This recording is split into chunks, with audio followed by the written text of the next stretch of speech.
인생을 바꾸는 이메일 쓰기.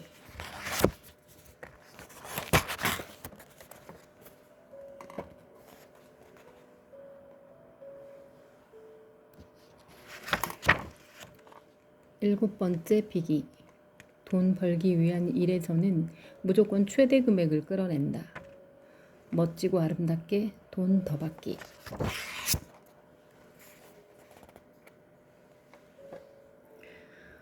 방금 도착한 업무 의뢰 메일을 읽어내려갈 당신을 상상하면서 글을 쓴다.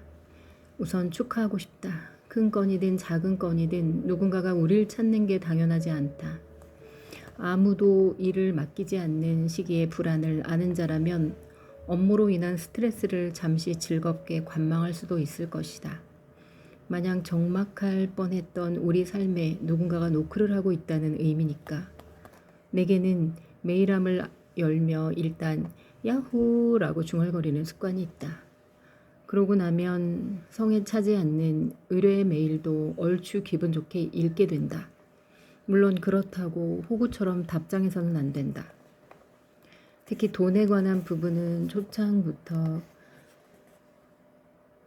깔끔하고 자신 있는 태도를 견지할 필요가 있다. 이를 의뢰받은 사람으로서 어떻게 야무지게 회신할 것인가 케이스별로 조목조목 따져보자. 작업료가 적혀 있고 금액이 충분한 경우 더할 나위 없이 잘 됐다. 시원하게 수락하며 일을 시작하길 바란다. 이 작업료가 적혀 있지 않은 경우 지난 글에서 나를 어김없이 화나게 하는 게 돈 얘기가 적혀 있지 않은 섭외 메일이라고 이야기했다. 첫 메일에서 내막음질을 명시하는 건 의뢰인이 갖춰야 할 미덕이다. 하지만 그게 적혀 있지 않다고 해서 짜증을 팍팍 티내는 답장을 쓰지는 말자. 실제로 몇 번 언짢은 티를 내본 결과 늘 뒷맛이 썼다. 매일 밤 캥기는 구석 없이 편히 잠들고 싶다면 역시 정중함을 유지한 채로 일하는 게 상책이다. 상대는 아직 모를 뿐이다. 돈 얘기를 자신이 먼저 하는 게 배려라는 것을. 그런 상대에게 부드럽고 확실히 알려주자. 이를테면 이런 식으로 답장을 시작하는 것이다. 안녕하세요. 땡땡님, 이스라입니다. 보내주신 메일 감사히 읽었습니다. 제 활동에 관심 가져주시고 정성스러운 제안 주셔서 고맙습니다. 첫 문단부터 냅다 얼마 줄 거예요? 라고 물을 수는 없으니 이 정도의 도의 인트로가 필요하다. 이스라 이찬이가 함께 노래하고 대화하는 콘서트를 요청해 주셨는데요. 마침 저희 남매가 무척 좋은 신곡들을 써내고 있던 터라 반가웠습니다. 콘서트를 진행한다면 이미 신곡을 처음 발표하는 무대가 될 수도 있겠네요.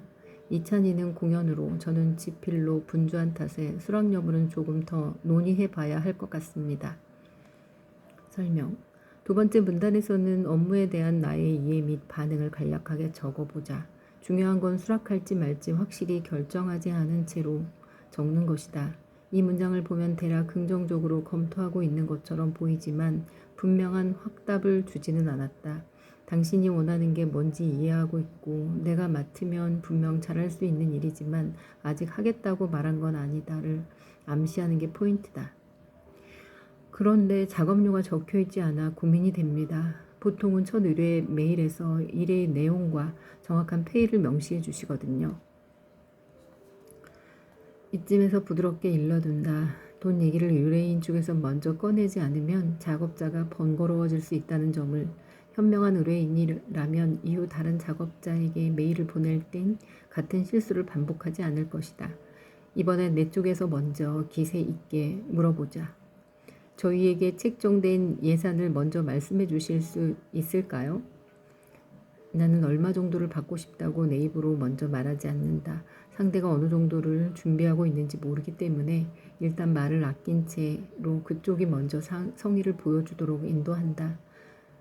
내 바람보다 많든 적든 상대가 준비한 금액을 일단 듣고 의중을 파악하는 게 마음이 편하다.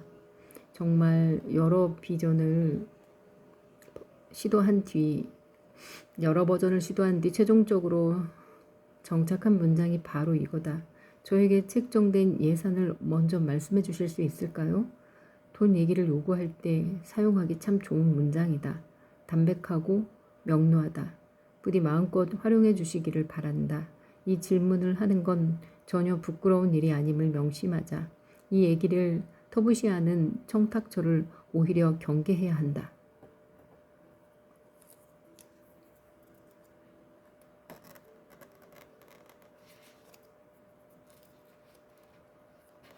정확한 페이와 지급 일정을 알려주시면 검토해 본 뒤 또 회신해 드리겠습니다. 설명. 다음에 올 메일에는 금액이 적혀 있을 것이다. 그럼 청탁저의 살림 규모를 알게 된다. 또한 그들이 나의 노동을 어느 정도 가격에 쓰고 싶은지도 알게 된다. 금액이 충분하면 1번으로, 충분하지 않다면 3번으로 넘어가자. 3. 작업료가 적혀 있지만 금액이 적은 경우. 어차피 이 경우와 자주 맞이하게 되어 있다. 소름 돋을 정도로 큰 돈을 주는 청탁자는 그리 많지 않다. 나도 가끔은 아주 적은 금액을 받고도 행사를 뛰러 간다. 10명이 겨우 낑겨 앉을 만큼 작은 서점의 북토크에서 대단한 금액을 바라기란 어렵다. 오랫동안 신세진 고마운 친구의 출간 기념회 같은 자리라면 큰 대가 없이도 흔쾌히 행사를 진행하고 올 것이다. 우리는 돈만을 기준으로 일을 선택하지 않는다. 재미, 의미, 의무, 투쟁, 아름다움 등 돈 외에도 다양하게 소중한 가치를 음미하며 일하곤 한다.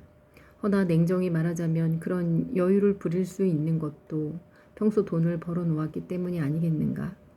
나는 긍지로 가득한 15년차 프리랜서, 돈 벌기 위한 일에서는 무조건 최대 금액을 끌어낸다. 3. 하한선을 말하기. 여러 프리랜서들이 쓰는 방법은 자기 작업료의 하한선을 말하는 것이다. 프리랜서들에겐 일정 금액 밑으로는 일을 받지 않겠다는 기준이 있다. 업계의 시세, 자기의 실력에 대한 객관화, 클라이언트들로부터 받아온 피드백, 그간 해온 작업에 대한 자부심 등을 반영하여 자신의 일값을 스스로 정해서 알려준다. 책 뒤 표지에 들어갈 추천자 원고 청탁으로 예를 들어보자.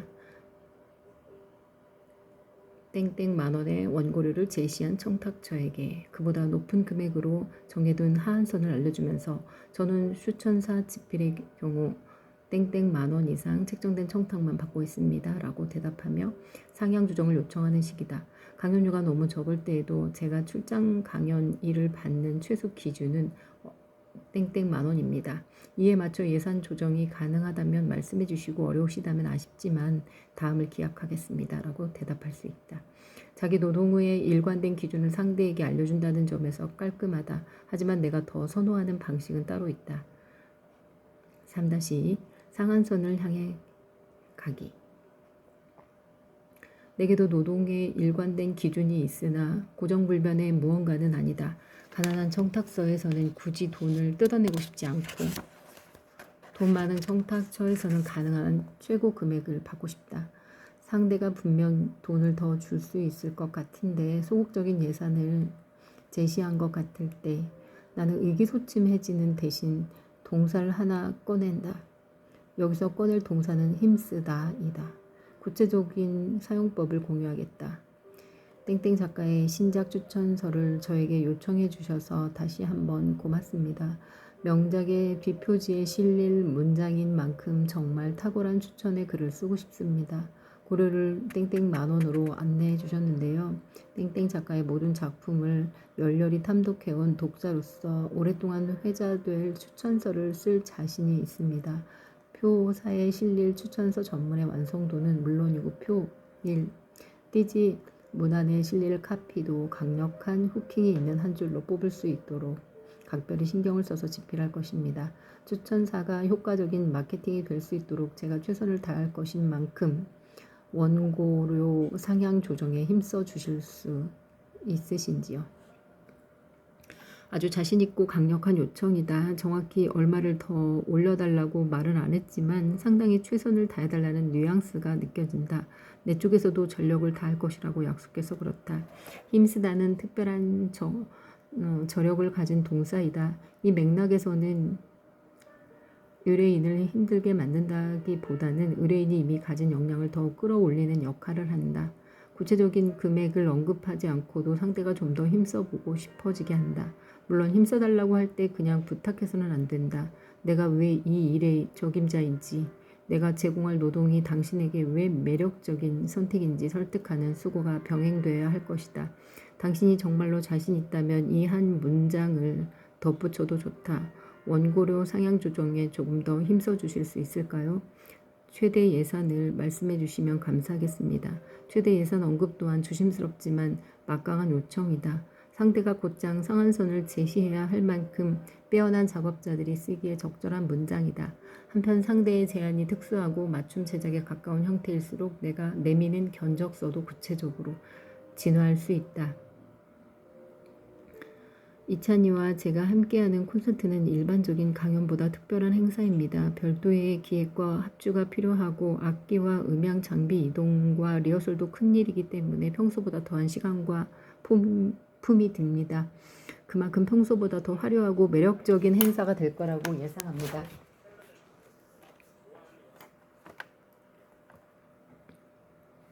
관객분들에게 적지 않은 금액의 티켓 요금을 받는 자리이고 기사의 유튜브 채널에서도 아카이빙 되어 두고두고 조회수를 올릴 자료로 남는 만큼 출연자들의 페이 조정에도 조금 더 힘써주시면 좋겠습니다. 책정하실 수 있는 최대 예산을 주시면 저희도 또한 최고의 최고의 행사로 보답하겠습니다. 이런 메일을 보내면 제 아무리 소극적인 담당자라 할지라도 윗선에 보고할 수밖에 없게 된다. 아무래도 이스라 이찬희님 페이 올려드려야 할 것 같은데요. 나의 힘쓰다 수법은 드라마 집필 계약 전 제작사와 소통 메일에서도 어김없이 활용되었다. 처음으로 각본을 쓰는 작가의 일반적인 시세보다는 높은 금액으로 책정해 주신 것을 알고 있습니다. 감사한 마음입니다. 다만 제가 드라마로는 첫 작품이어도 종이책을 13권 출간해온 숙련된 작가라는 점을 강조하고 싶습니다. 새로운 장르 앞에서 겸허히 배울 테지만 엄청난 양의 글을 써온 구력이 드라마 집필에서도 분명히 큰 도움이 될 것입니다. 또한 이미 팬덤을 든든히 확보한 원작 작가가 각본을 집필하는 만큼 분명히 제작사의 마케팅 측면에서도 저희 경력이 이점으로 작용할 것이라 예상합니다. 하여 각본 집필 고려에 관해 논의하고 싶습니다. 이렇게 요청드릴 수 있는 건 제가 초반에 다소 헤맬지라도 결국엔 끝내주는 드라마를 완성할 자신이 있어서입니다. 이 드라마에 함께하는 모두에게 영광이 될 만한 각본을 완성하기 위해 향후 몇 년을 걸 준비가 되어 있습니다. 저희 고려를 올려주시는 데 힘써 주실 수 있을까요? 이때 나는 상대의 상한선을 모른다. 상대가 얼만큼 힘써줄 수 있는지 모르는 채로 어딘지 모를 상한선을 향해 바로 그 금액을 향해 같이 가자고 제안하는 것이다. 이런 식으로 내 작업료를 최대로 올리며 일을 해왔다. 다른 누구보다 스스로에게 부담을 주는 방식이었다. 돈에 마땅히 걸맞는 결과물을 납품해야 했으니까. 그러나 역량은 이런 식으로 쑥쑥 자라기도 한다. 기세 있게 돈을 협상하면서 내 후원장담을 책임지면서 돈 주는 이들이 기대를 어떻게든 충족시키려 용쓰면서 어느새 꽤나 능숙해지고 탁월해져 버린 자기 자신을 발견하고 마는 것이다. 그게 바로 프로의 인생이다.